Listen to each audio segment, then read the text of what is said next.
జొన్న రవ్వతో ఉప్మా చేస్తున్నా ఫ్రెండ్స్. ముందు చెప్పడం మర్చిపోయాను.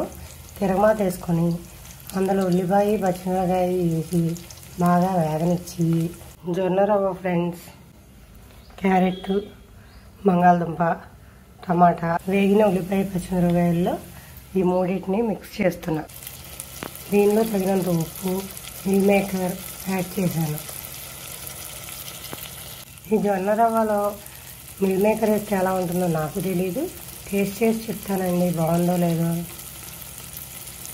రవ్వ ఉడకడానికి సరిపడేంత వాటర్ పోసుకోవాలి.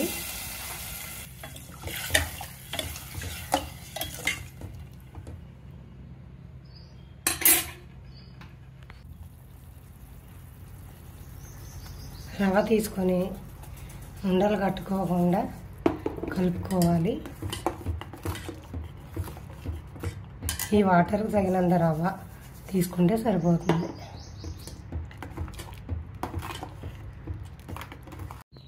ఫైనల్గా జొన్న రవ్వతో ఉప్మా రెడీ. దీన్ని జొన్న కిచడీ కూడా అనొచ్చండి, అది మీ ఇష్టం. టేస్ట్ ఎలా ఉందో చూడండి. మా అమ్మాయి టేస్ట్ చేసి చెప్పుద్ది. ఇప్పుడు సక్సెస్ అయిందంటండి. గోధుమ రవ్వ లాగానే ఉంది, గోధుమ రవ్వ ఉప్మా లాగా.